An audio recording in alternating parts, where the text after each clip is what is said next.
30 years is a long time to live in silence. Long enough for memories to fade, for faces to blur, for a father's heart to harden or break completely. Mine did both. After my wife, Mary, passed away, I thought the worst pain was over. I was wrong. Losing her was unbearable, yes, but losing my son, Evan, while he was still alive, that was something else entirely. He stopped speaking to me when he was 20, slammed the door one night after shouting, "You've ruined my life." All because I couldn't afford his college tuition. I tried explaining. The factory where I worked for 30 years had cut half the staff. I barely had enough to keep our small home standing. But pride makes young men deaf. He didn't care that I'd given him everything I could, my hands, my time, my back, my health. To him, I was a failure. And then, just like that, he was gone. No calls, no letters, not even a postcard. Years turned into decades. My hair went gray, my joints ached, but I never changed my phone number. Not once. I'd look at that silent device on the table every Christmas Eve, hoping it might ring. It never did. Until one snowy morning, 30 years later. The phone buzzed. I almost didn't answer.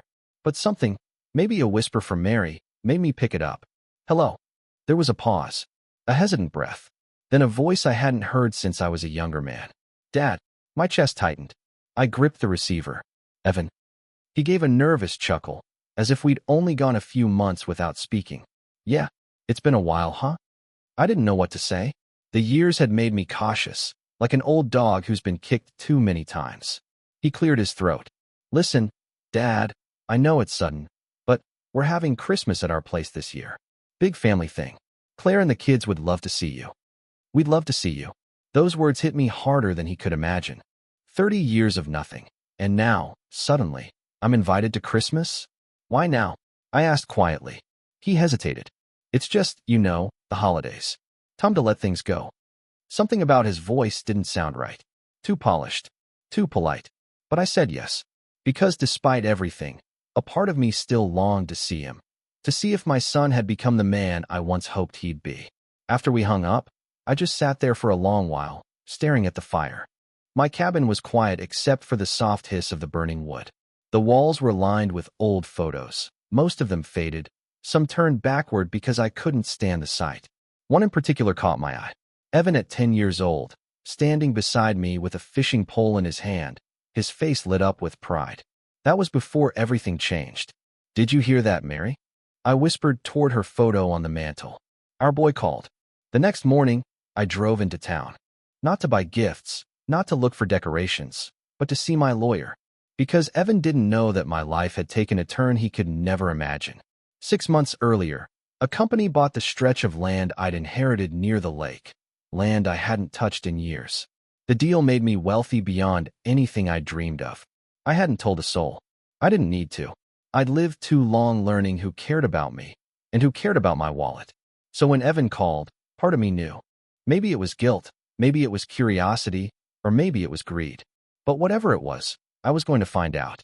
I was no longer the poor mechanic who couldn't pay for his son's education.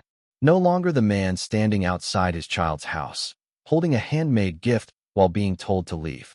This Christmas, I'd walk into Evan's home not as a broken father, but as a man who finally held the upper hand. And for the first time in 30 years, I wasn't afraid of what he might say. I was curious. Because sometimes silence doesn't kill love. It just changes what kind of love remains. The snowstorm had started just as I pulled onto the interstate. It was as if the world itself was testing whether I really wanted to do this. The wipers squeaked against the windshield, fighting the snowflakes that refused to stop falling. The heater wheezed, the old truck's dashboard lights dim. I'd driven this same road 30 years ago, chasing after a son who didn't want to be found. Now I was taking it again, not out of desperation, but curiosity. Evan had texted me his address the night before. A 2-story suburban house in Maple Ridge, the kind of neighborhood where lawns were trimmed with military precision and mailboxes sparkled under fairy lights. I'd never been there, but somehow, I already knew the kind of life he lived. When I pulled up to his driveway, the house glowed warm against the evening snow. A giant Christmas wreath hung on the door. Lights twinkled on every edge of the roof. I sat there for a few seconds, gripping the steering wheel, my breath fogging up the glass. I told myself I didn't care what he thought of me. But that wasn't true. I still wanted him to look at me and see a father, not a failure. The front door opened before I could knock. "Dad," Evan called out, his voice bright but forced. He came down the steps, hands stuffed into his jacket pockets. I hadn't seen him in person since he was a young man. Now his hair was peppered with gray, and his face had lines like mine. Still, his eyes, those cold, restless eyes, hadn't changed. "Hey, son," I said quietly. He smiled, but it didn't reach his eyes. Come in, come in. It's freezing out there." I followed him inside. The smell of cinnamon and baked apples hit me like a memory. Inside, the house was spotless, too spotless. Everything felt like a catalog photo. "Dad, this is Claire," Evan said, waving toward a woman arranging presents under the tree. She turned, smiled faintly, and offered her hand. "It's so nice to finally meet you," she said, but her tone didn't sound thrilled. "You too," I replied, though my gut told me she'd rather be shaking hands with anyone else. Then two children came running down the stairs, a teenage girl and a boy a few years younger. "This is Emily, and that's Josh," Evan said proudly. "Your grandkids." I smiled, heart pounding. "It's nice to meet you both." The kids murmured polite hellos, their eyes drifting back to their phones before I even finished speaking. So this was my son's family. Picture perfect. And yet, I couldn't shake the feeling that I didn't belong there. We sat at the table later, the candles flickering as the scent of turkey filled the room. Evan asked me questions that felt rehearsed, about the drive, about my health, about the cabin. Never once did he ask how I'd been all these years. I watched him carefully. Every word, every glance. And then it came, the question I'd been expecting. "So, Dad," he said, swirling wine in his glass. "I heard you sold that land by the lake. Must have been a good deal, huh?" I didn't react. I simply smiled faintly. Word travels fast. He shrugged. "Small town. You know how it is. A friend of mine does real estate. Said a buyer paid big money for it. Must feel good, huh? After all those years." I looked at him. His tone was casual, but his eyes gleamed with something else. Not curiosity. Calculation. "It's comfortable," I said. "I'm grateful." Claire leaned forward, smiling too sweetly. "That's wonderful. We were just saying how we'd love to visit the lake sometime. Maybe spend the summer there." My grip tightened on the fork. I smiled politely. "It's quiet. Not much for company." Evan laughed, a little too loud. "Come on, Dad, don't be like that. You've got family now. We should stick together. Especially with how life changes." His words were sugar-coated poison. He didn't want to rebuild bridges. He wanted to build a staircase, right into my bank account. I let him talk. I nodded when he mentioned retirement plans and family investments. But all the while, I studied his face, the way he couldn't quite look me in the eyes, the way his wife watched me like a hawk. When dinner was over, I helped Claire clear the plates. She tried to sound friendly, but every word felt like a test. "It must be nice, you know," she said, placing the dishes in the sink. "To finally have something to leave behind." "Leave behind," I repeated. She smiled softly. "For your family, I mean." That night, they gave me the guest room upstairs. A small space with a floral bedspread and a window overlooking the snowy backyard. As I lay there, listening to the muffled laughter coming from downstairs, my heart ached. Not because of what they said, but because of what they didn't. No one asked what I'd been through. No one said they missed me. I stared at the ceiling, remembering Mary's voice. "People show who they are when they think you have something they want." She was right. And as the snow kept falling outside, I realized something. This Christmas wasn't a reunion. It was a performance. And I wasn't a guest. I was the prize. I barely slept that night. The wind howled outside, rattling the window frame like an impatient ghost. Downstairs, the faint hum of laughter still lingered, muffled, distant. I lay staring at the ceiling, trying to convince myself I was wrong about Evan. That maybe this invitation really was about forgiveness, not finances. That maybe, somehow, my son still cared. But people's eyes never lie. And his eyes tonight had said everything. I got out of bed just past midnight. The house was quiet now, save for the ticking of a clock somewhere down the hall. I pulled on my sweater, the one Mary knitted for me our last Christmas together, and stepped into the hallway. The floor creaked softly beneath my feet. I was heading toward the kitchen for a glass of water when I heard voices. Whispering. Low, sharp, urgent. I stopped. The light in the living room spilled faintly through the hallway. gold flickers reflecting off the ornaments of the tall Christmas tree. I edged closer, careful not to make a sound. I'm telling you, Claire. Evan's voice hissed. He's loaded now. The land deal went through. Over $1 million, maybe more. Claire's reply came quick, clipped. And you're sure he doesn't have anyone else? No other family. No siblings, no one. Evan exhaled. No one. Mom's gone, remember? It's just him. Which means when he's gone, everything goes to you. Claire finished, her tone colder than the snow outside. There was a pause. Then she said, so you need to make sure he trusts you. Don't push too hard. Let him think you care. Get him to stay for New Year's, maybe. The longer he's here, the better. I felt the blood drain from my face. She continued, her voice softer now. You've got to convince him to sign something. Maybe a joint account, or some kind of family plan. He's old, Evan. He won't question it if it sounds like help. My chest tightened. Evan sighed. Yeah, it feels weird, you know? He's still my dad. Claire's tone turned sharp. Your dad who left you broke and angry? Who made you work through college while he fixed cars for pennies? Don't start feeling sorry now. You deserve that money more than he does. That was enough. I backed away slowly, my hands trembling. In 30 years, I had imagined every possible reason for Evan's silence. I'd blamed myself, my failures, my pride. I thought maybe time had hardened me too much, that I didn't deserve his forgiveness. But hearing his voice now, hearing the greed beneath every word, it broke something inside me. I went back to my room, sat on the edge of the bed, and stared out the frosted window. Outside, the snow had buried everything. The driveway, the steps, even the old footprints I'd left earlier. A clean slate. Inside, though, I was burning. For a long time, I just sat there, letting the weight of it sink in. My son hadn't invited me out of love or guilt. He'd invited me because he thought I was dying soon, and he wanted my money. I smiled bitterly. So that's what family means now, huh, Mary? I whispered. The next morning, the sun rose over a glittering blanket of snow. The house smelled like pancakes and coffee. Everything looked perfect again, as if last night's whispers were just a bad dream. Morning, Dad, Evan said cheerfully when I came downstairs. His tone was too bright, too easy. Morning, I replied, forcing a smile. Claire was already at the table, scrolling through her phone. The kids were laughing, watching something on TV. To anyone else, it might have looked like the picture of happiness. But all I saw was the truth behind it. Evan poured me coffee, trying to act casual. Sleep okay? Like a rock, I lied. He chuckled. Good, good. I was thinking, maybe you could stay a few extra days. You know, make up for lost time. I stirred my coffee slowly, meeting his eyes. That sounds nice. He smiled, relieved, maybe even proud of himself. He had no idea that while he was talking, I was already making plans. Quiet ones. Because revenge doesn't always come with shouting or rage. Sometimes, it comes wrapped in patience. The same patience it took me 30 years to wait for that phone call.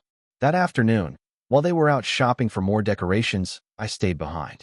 I took a slow walk around the living room, studying the family portraits, the fake smiles, the staged happiness. Then I took out my phone and called my lawyer. Mr. Harris, he answered. I wasn't expecting to hear from you during the holidays. Something's come up, I said. I want to make a few changes to my will. There was a pause. Changes? Yes, I said quietly. A small adjustment, one my son doesn't need to know about yet. Outside, the wind had died down, and the sky had turned pale gold.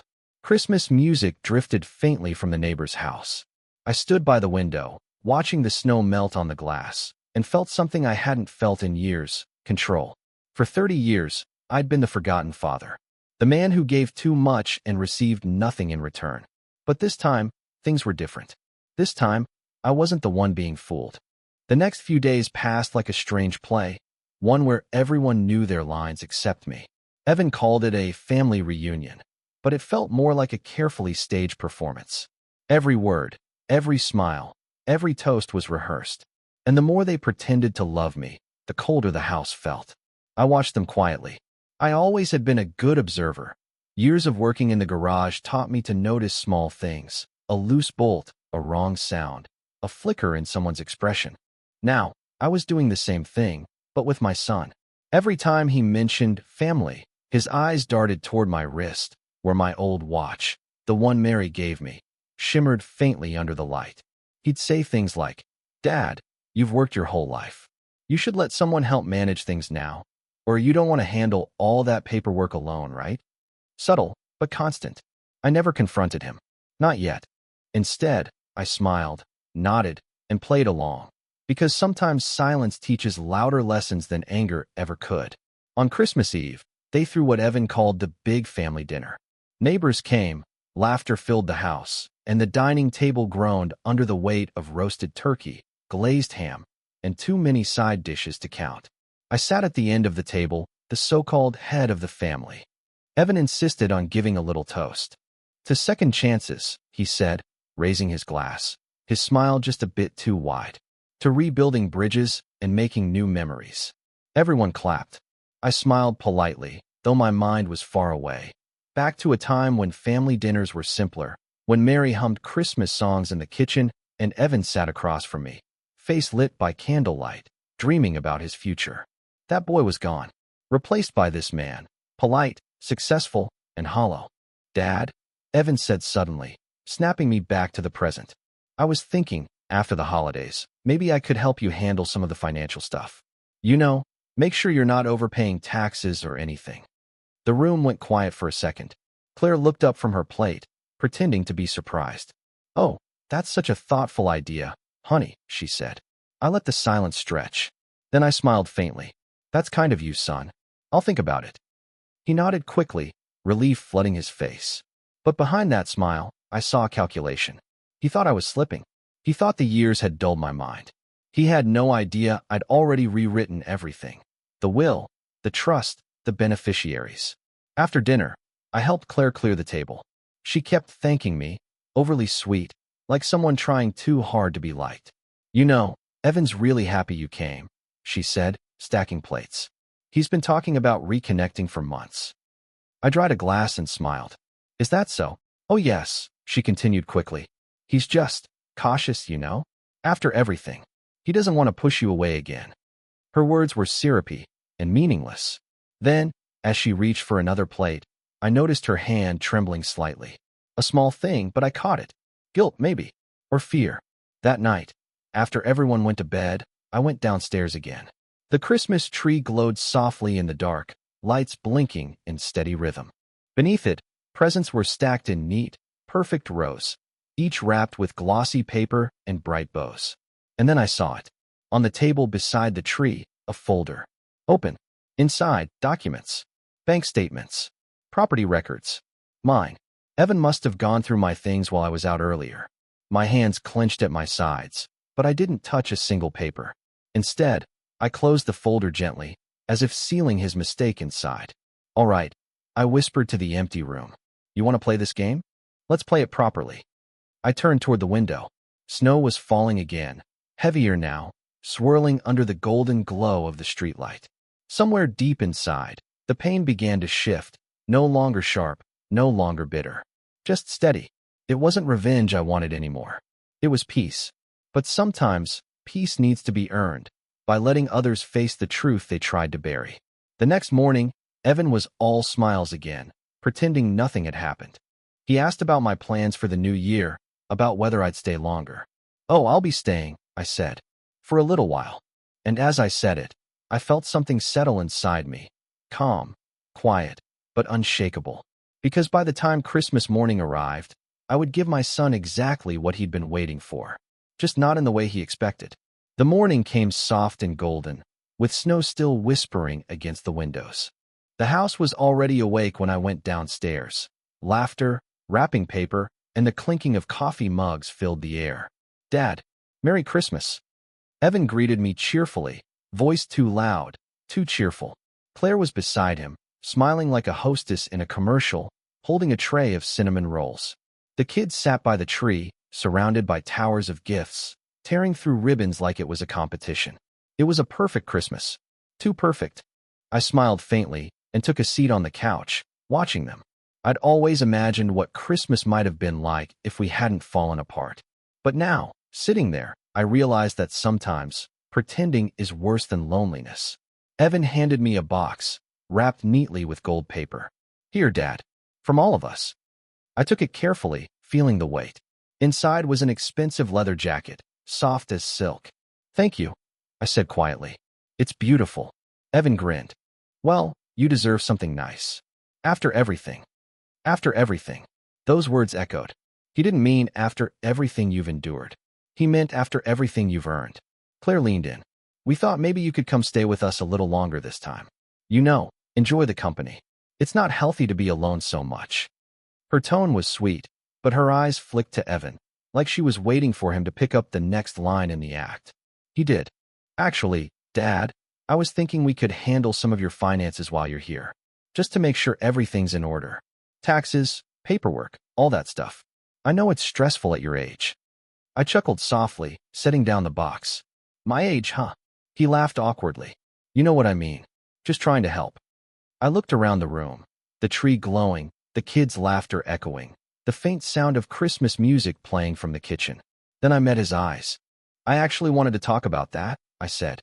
Evan froze. "About what?" "My finances." He straightened, masking his excitement. "Oh, sure. What about them?" I leaned forward, elbows on my knees. "Well, you see, after your mother passed, I didn't have much left. For a long time, I barely got by. But I've always believed that if you work quietly, the world rewards you eventually." He nodded eagerly, eyes glinting. "Yeah, of course. Hard work always pays off." "So when I sold the lake property," I continued slowly, "I didn't know it would go for that much. I suppose I just got lucky." "Lucky," Claire repeated softly, her smile tightening. Evan leaned in. "How much was it, if you don't mind me asking?" "Oh, around 2 million," I said casually, watching their faces. Claire's hand froze midair. Evan blinked, pretending to be calm. 2 million. I nodded. "Yes. Quite a surprise, really. But I don't need much. A cabin, a warm fire, and a few good books. That's enough for me." Evan's throat moved as he swallowed. "Wow, Dad, that's amazing. I mean, I'm really happy for you." I smiled faintly. "Are you?" He hesitated. "Of course. Why wouldn't I be?" "Oh, I don't know," I said softly. "Sometimes people's happiness has conditions." The silence that followed was sharp. Even the kids seemed to sense it, their laughter quieted, their eyes darting between us. I stood slowly, stretching my back. "I actually brought something for all of you." Claire's face brightened instantly. "Oh, you didn't have to." "I wanted to," I interrupted gently. "After all, it's Christmas." I reached into my bag and pulled out 4 envelopes. Each had a name written in my shaky handwriting. Evan, Claire, Emily, and Josh. Evan's hands trembled slightly as he took his. "Dad, you didn't." "Open it," I said. They did. Inside each envelope was a letter, handwritten, simple, and honest. Evan read aloud quietly. "To my son and his family. I wanted to give you something that can't be spent or stolen, the truth. Family isn't about inheritance. It's about love that survives without reward. I hope, someday, you'll understand that before it's too late." He looked up, eyes narrowing. "What is this supposed to mean?" I smiled softly. "It means I've already decided what to do with my money." Claire stiffened. You have." "Yes," I said calmly. "It's all going to the children's hospital in town. In Mary's name.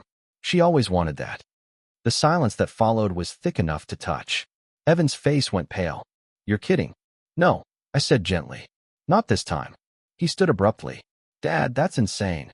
You can't just—" "I can," I interrupted, my voice steady. "And I already have. The papers were signed 2 days ago." He opened his mouth again, but no words came out. Claire turned away, muttering something under her breath. I looked around the room, the blinking lights, the perfect decorations, the smell of roasted turkey still lingering in the air, and for the first time in years, I felt peace. Because I had finally given my son something real. Not money, not land, but a mirror. And he didn't like what he saw.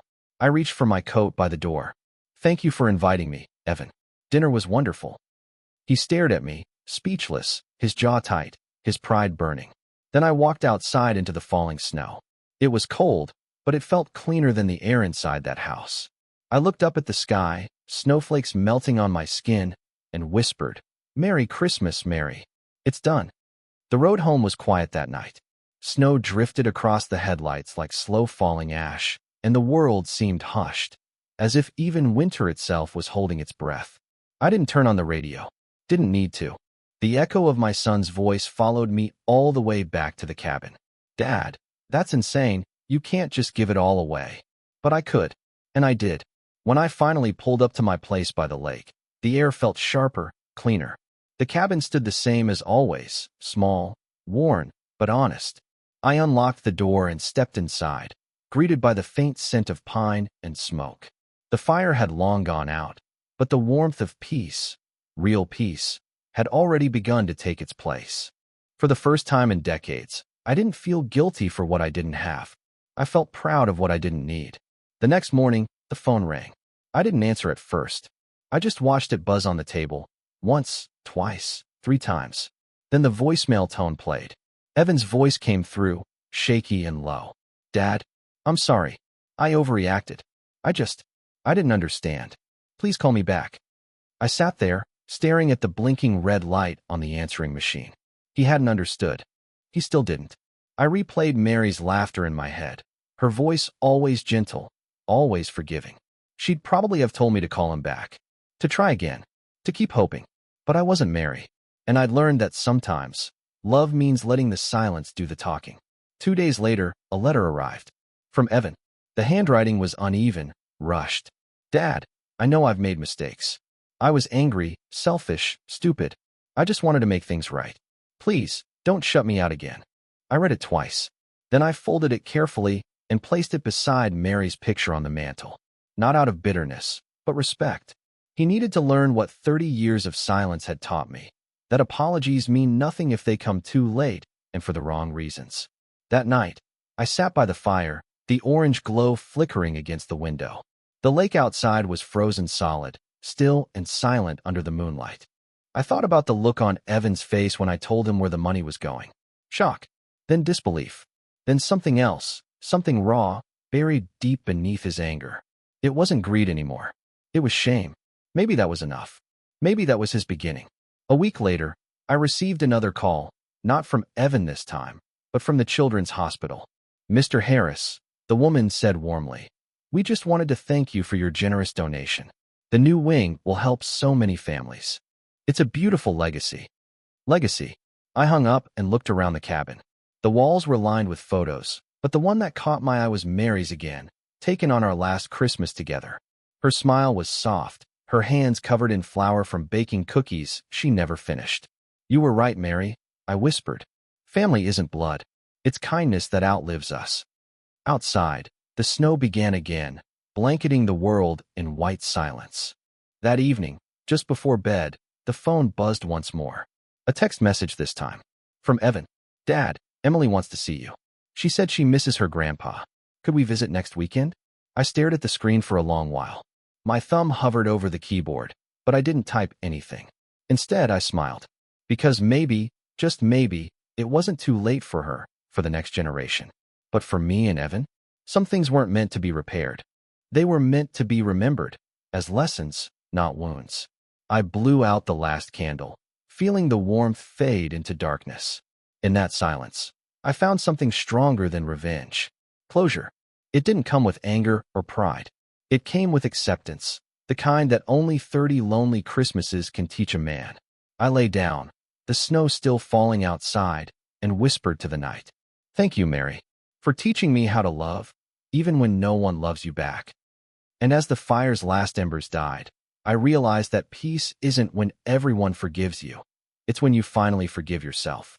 3 days after New Year's, I heard the crunch of tires on snow outside my cabin. I wasn't expecting anyone. The lake road rarely saw visitors, only the occasional fisherman or a lost tourist. When I peered through the frosted window, I saw a small blue car parked by the gate. The door opened, and a figure stepped out, bundled in a red winter coat and scarf. At first, I thought I was seeing a ghost. Then I realized it was my granddaughter, Emily. She was taller now, maybe 17 or 18, her hair tied in a loose braid, her face pale from the cold. She stood there for a moment, hesitating, then waved shyly. I opened the door before she could knock. "Emily." Her lips curved into a nervous smile. "Hi, Grandpa." The word hit me like a jolt of electricity. Grandpa. No one had called me that in decades. "What are you doing here?" I asked softly, stepping aside. "I wanted to see you," she said. brushing snow from her shoulders. Dad doesn't know I came. Mom either. I blinked. You drove here alone? She nodded. Yeah. I found the address in one of Dad's papers. It took a while, but I needed to talk to you. I didn't know what to say. The wind howled behind her, and I motioned her inside. Come on, before you freeze. She stepped in, eyes scanning the small cabin, the bookshelves, the fireplace, the old photographs of Mary. It's cozy, she said softly. Feels real. I smiled faintly. Real's all I can afford. She laughed a little, then grew quiet. Grandpa, I wanted to say, I'm sorry for how Dad acted, for how he treated you. I looked at her, this young woman standing where her father once stood, carrying the same eyes but not the same heart. You don't owe me an apology, I said. Your father made his choices. You'll make yours. She hesitated. He's not a bad person, you know. Just lost. I stirred the fire, the wood crackling like soft thunder. I was lost once too. Difference is, I learned how to find my way back. She nodded, biting her lip. He told me what happened. About the money. About the hospital. Ah, I said quietly. I wondered when he'd tell someone. He's angry, she continued. But I think, deep down, he's ashamed. He won't admit it, but he knows he went too far. I sighed. Anger fades. Shame lingers. It's his turn to carry it. Emily looked at me, her eyes glistening. Do you hate him? The question caught me off guard. Hate. I'd thought about that word too many times, over the years of silence, over the lonely Christmases. But looking at her now, I realized how heavy it was, how useless. No, I said finally. I don't hate him. I just stopped waiting for him to change. She was quiet for a while. The fire popped. The lake outside shimmered under the winter sun. Then she said, I want to come back. To visit you sometimes. If that's okay. I smiled. Something warm breaking through the layers of old hurt. You'd be the first Harris to visit me twice. She grinned. Then I'll make it 3 times. We spent the afternoon together, drinking tea, feeding the birds outside, and talking about everything her father never asked me about. She told me about her school, her dreams, her wish to become a doctor. I told her about the years I spent fixing engines, about how the lake freezes early in winter, and how Mary used to make the best apple pie this side of the state. When she laughed, it sounded just like her grandmother. And for the first time in decades, the cabin didn't feel empty. As the sun began to set, she stood by the door, pulling on her gloves. I should get back before it's too late, she said. I nodded. Drive carefully. She hesitated. Can I give you something? From her coat pocket, she pulled out a small box, roughly wrapped in brown paper. Inside was a silver keychain with a little engraving. For Grandpa, so you're never alone again. I swallowed hard. You made this? She nodded. In art class. I was going to give it to you at Christmas, but she didn't need to finish. I closed my hand around the keychain. Thank you, Emily. This means more than you know. She smiled through tears. I'll come back soon, okay? You better, I said softly. You're the only one who knows how to make this old cabin feel alive. She laughed and hugged me.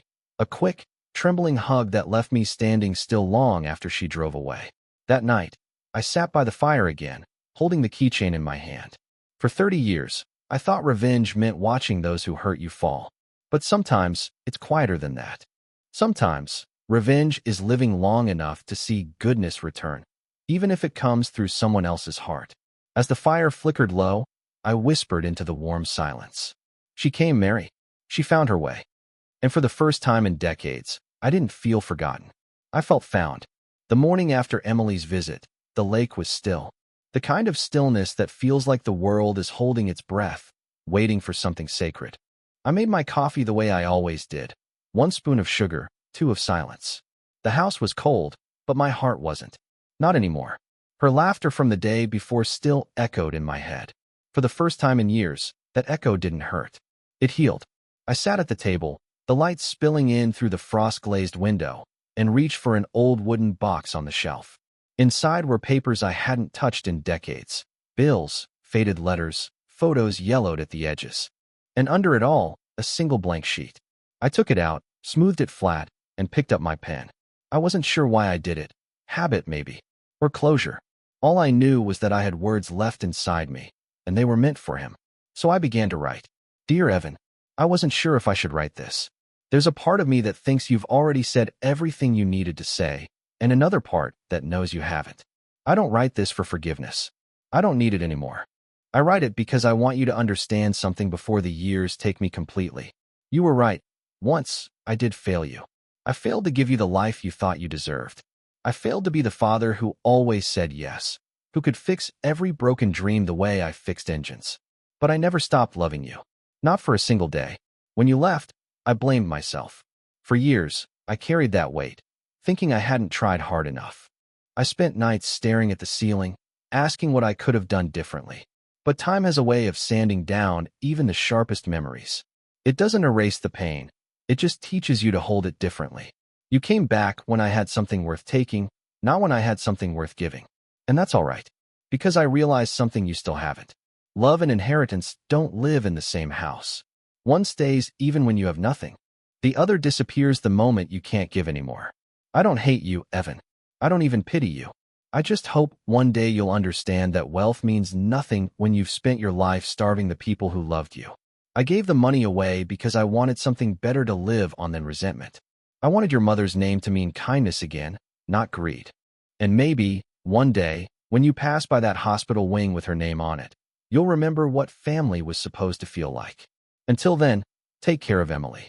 She's the part of you I still recognize. Dad. I set the pen down and read the letter once, then again.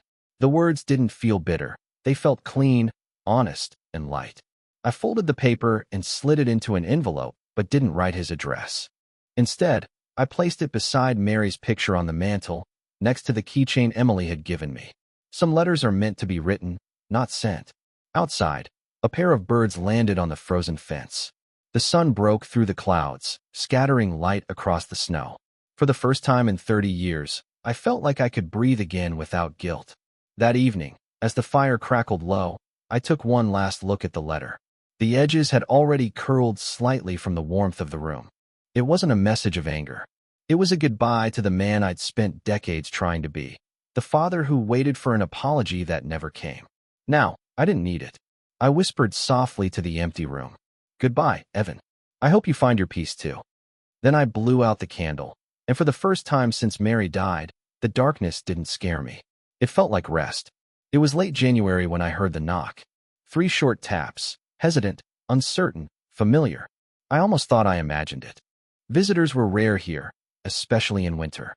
When I opened the door, a gust of cold air rushed in, carrying flakes of snow and a man I barely recognized, yet knew instantly.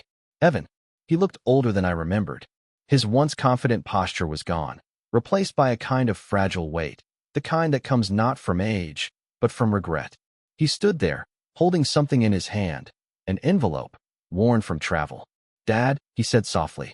His voice cracked on the word. I found your letter. For a long moment, neither of us spoke. The snow fell between us like a curtain. Then I stepped aside. Come in, son. He did. Slowly, like he wasn't sure if he was allowed. The fire was already going, its glow flickering against the walls. He stood near it, warming his hands, eyes darting around the cabin, the same cabin he'd once refused to visit. I didn't know, he said finally, voice low. About Mom. About the hospital. About everything. I didn't answer. I poured 2 cups of coffee instead and placed one in front of him. He took it, staring into the steam. When I read your letter, I felt like you were sitting next to me. I didn't know how much I'd forgotten, or maybe how much I tried to. He rubbed his temples, his words shaking. I was angry for so long, Dad. I blamed you for everything, for not being rich, for not giving me what other kids had. I thought if I could just make money, I'd fix everything. But I only made it worse. He swallowed hard. I ruined Christmas. I ruined 30 years. The sound of the fire filled the silence between us. Finally, I said, you didn't ruin 30 years, Evan. You just left them empty. He looked up, his eyes red. Is it too late? I thought about that for a moment, about the decades of silence, the pain, the distance. Then I shook my head. It's too late to rewrite the past, I said softly, but not too late to start a new chapter. He nodded, tears glinting in his eyes. Emily told me you forgave me. I smiled faintly. Emily sees the good in everyone. She got that from your mother. He let out a shaky laugh.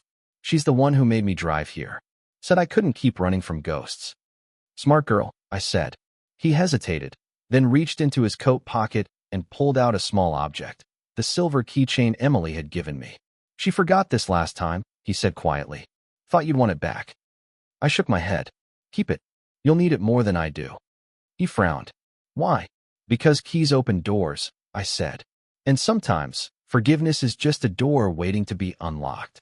He stared at me for a long moment. And then, slowly, he smiled. Not the polite, rehearsed smile from Christmas, but something real. Something I hadn't seen since he was a boy standing beside me on a fishing dock. We talked for hours that night. Not about money, not about the past, but about life. About the little things we'd both missed. He told me about his job, about how hard it was keeping up the image of success. I told him about the quiet mornings here, the lake's reflection at dawn, the way the world feels honest when it's silent. When he laughed, I realized how much of him I still recognized. Before he left, he stood by the door for a long time, his hand resting on the handle. I don't deserve another chance, he said. Maybe not, I replied. But take it anyway. He smiled weakly. I'll call you next week. Don't call, I said gently. Just come back. He nodded. I will. And for the first time, I believed him. After he drove away, I stood outside under the snowfall, watching his car lights fade down the long, winding road. The night was quiet again, but not empty. For 30 years, I'd prayed for peace. I thought it would come when my son apologized, when he finally said the words I'd longed to hear. But peace didn't come from his voice. It came from my silence. From letting go of the man I wanted him to be, and accepting the man he'd become. I looked up at the sky, snowflakes melting against my face, and whispered, "Thank you, Mary." He came back. The wind rustled the trees gently, like an answer. And for the first time in 3 decades, I locked my door not out of fear of being alone, but out of comfort, knowing that someone might knock again soon. 5 years passed quietly. The winters came and went, the lake froze and thawed, and the snow outside my cabin became like an old friend, steady, silent, and honest. I was older now, slower. The mornings took longer to start, and the nights arrived sooner. But I didn't mind. Time wasn't my enemy anymore. I'd learned to live gently, one sunrise, one fire, one cup of coffee at a time. Every December, the same sound filled my little cabin, laughter, not from the ghosts of the past, but from the living. Emily kept her promise. She visited every winter, bringing me cookies, stories, and sometimes her father. Yes, Evan came too. Not every time, not for long, but enough. The first few visits were quiet, awkward, like 2 strangers pretending to be family. But over the years, something softened. Words became easier. Smiles came naturally. The past stopped sitting between us like a wall. He still carried guilt.